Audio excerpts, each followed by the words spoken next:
생물의 나라 베터랜드로. 안녕하세요 여러분, 베터랜드에 오신 것을 환영합니다. 오늘은 베터랜드의 글로벌 정기회의 날인데요. 각국 현지에 파견을 나가 있는 담당자분들께서 상황을 바로바로 알려주신다고 합니다. 오늘의 주제는 바로바로 생물 다양성인데요. 생물 다양성에 대해서 모두 알고 계신가요? 잘 모르시는 분들을 위해서 간단하게 설명해 드리도록 하겠습니다. 생물 다양성은 지구에서 생존하는 모든 종, 서식하는 생태계, 그리고 생물이 지닌 유전자의 다양성을 총체적으로 지칭해주는 말입니다. 그리고 이러한 생물 다양성을 바탕으로 자연 생태계가 서로 관계를 유지하고 균형을 이룰 때 모든 것이 자연스럽게 순환하게 됩니다. 생물 다양성이 높을수록 생태계가 안정되는 구조이기 때문에 당연히 중요하겠죠. 그렇다면 이제 본격적으로 베터랜드 담당자분들을 만나러 가보실까요? 생물의 나라 베터랜드로. 안녕하세요 여러분, 베터랜드에 오신 것을 환영합니다. 저희는 한국 지역을 담당하고 있는 다연. 은지입니다. 한국팀의 보호를 시작해보도록 하겠습니다. 첫 번째는 가장 기본적인 것이죠. 생물 관련된 국제보호법을 잘 지키고 있는 것입니다. 1986년 국제포경위원회에서는 고래 보호를 위해 밍크고래 포획을 금지했습니다. 왜일까요?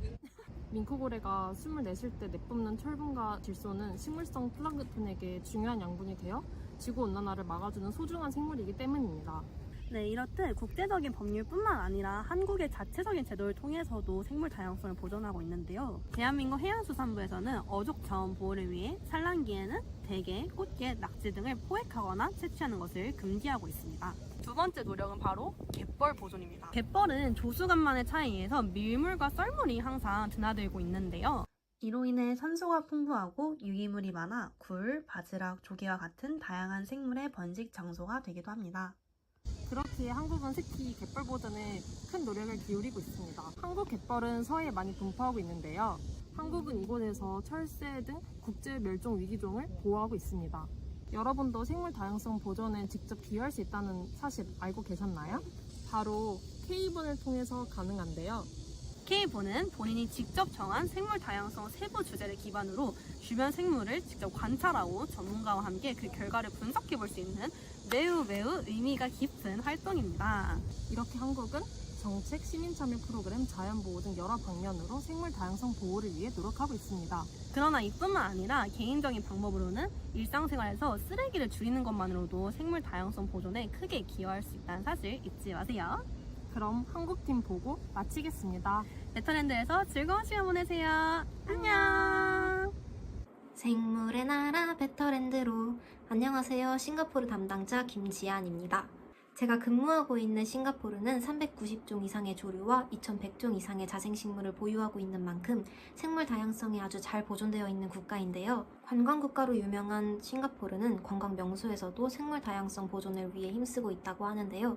저는 그 중에서도 조류 보호를 위해 앞장서고 있는 조류 테마파크 버드 파라다이스에 직접 방문해 조사를 진행했습니다. 버드 파라다이스에는 3,500마리의 조류가 서식하고 있는데요. 그 종이 무려 400여 종이나 된다고 해요.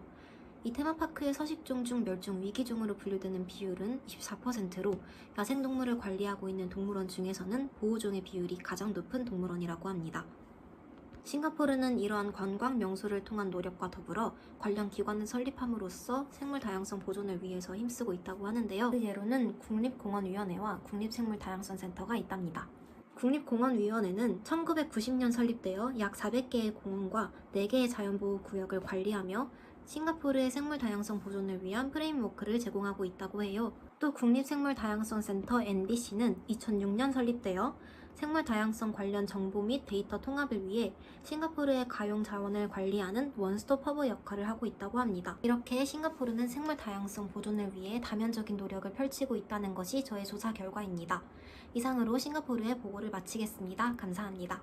생물의 나라 베터랜드로. 니하오, 여기는 베터랜드 중국입니다. 중국은 전 세계 생물의 약 10%를 차지할 정도로 정말 많은 생물들이 살고 있는데요. 이 나라에서 태어나 예쁘게 사랑을 받은 푸바오를 비롯하여 양쯔강 돌고래 그리고 백술록 같은 종들이 14만 8,674종이나 된다고 합니다. 총 생물의 약 5분의 1이 위험에 처해 있고 저희 배경에 보이는 이런 은행나무를 비롯한 희귀 종들이 모두 멸종 위기에 있기 때문에 중국은 수많은 정책을 통해서 적극적인 생물 다양성 보호 사업을 진행하고 있는데요. 매년 200종의 새로운 식물들이 발견되고 있으며 특히 중국에서 서식하는 황금 원숭이는 3,300마리에서 345마리로 증가했습니다. 황금 원숭이뿐만 아니라 끊임없는 노력을 통해 90%의 식생 유형과 육지 생태계, 65%의 고등생물 군집, 85%의 주요 보호 야생동물 개체 보호에 성공했습니다.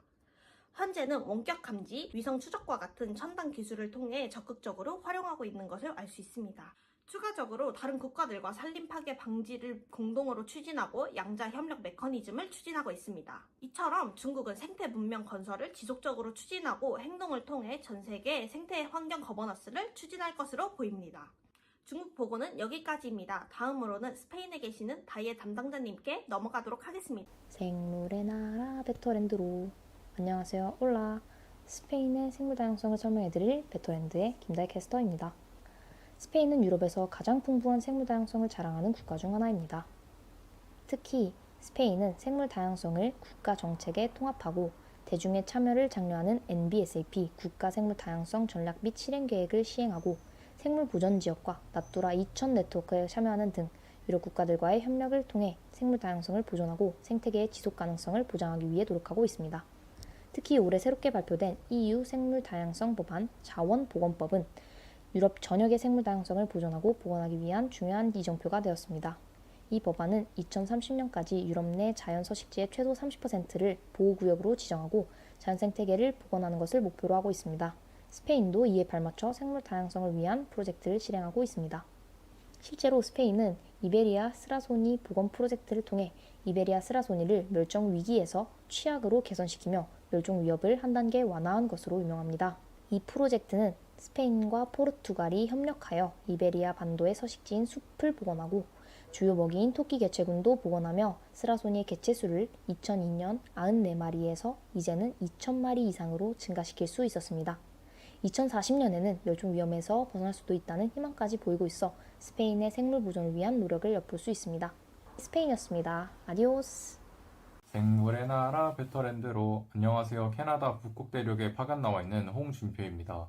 지난번에 이어서 이번엔 13주차 현황 보고 진행해 드릴게요. 전체적인 캐나다 북극 지역의 생태계는 기후변화로 인해 매우 심각한 문제를 겪고 있어요. 특히 북극곰과 물범은 해빙 감소로 인해 서식지와 먹이사슬의 변화로 큰 위협을 받는 게 여전히 눈에 띄었어요. 자세한 보고에 앞서 먼저 짚고 나갈 게 있어요. 캐나다에서 이 2030 생물 다양성 전략이 시행되고 있는데요. 이 정책의 목표 중 하나는 캐나다가 2030년까지 북극 해양보호구역을 적극적으로 확장하고 해양 생물의 서식지를 보호하는 것을 목표로 합니다. 또 캐나다 정부가 직접적으로 원주민들의 전통 지식을 보호 활동에 통합을 하고요. 이들의 권리를 존중하고 보호하는 데 중점을 두고 있습니다. 캐나다 정부가 ESG 원칙에 따라 환경적 책임을 다하고 책임 있는 지배구조를 통해 지속 가능한 발전을 이루려는 노력이 반영되고 있어서 여러 글로벌 기업들이 환경 측면으로 책임감 있는 활동을 수행하도록 촉진하는 ESG의 환경적 요소를 직접적으로 연결될 것으로 보입니다. 앞서 설명한 정책의 효과로 북극 서식지 보호구역이 35% 이상 확장됐고요. 개체수 손실도 매년 줄고 있습니다. 저는 이 보고 이후로 물범 서식지 보호를 위한 지속적인 모니터링과 보호 프로그램을 더 강화하려고 준비 중입니다. 이상입니다.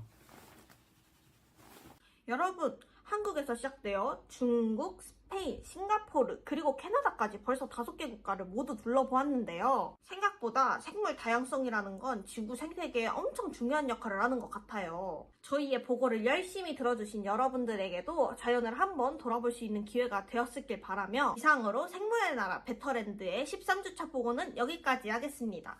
안녕!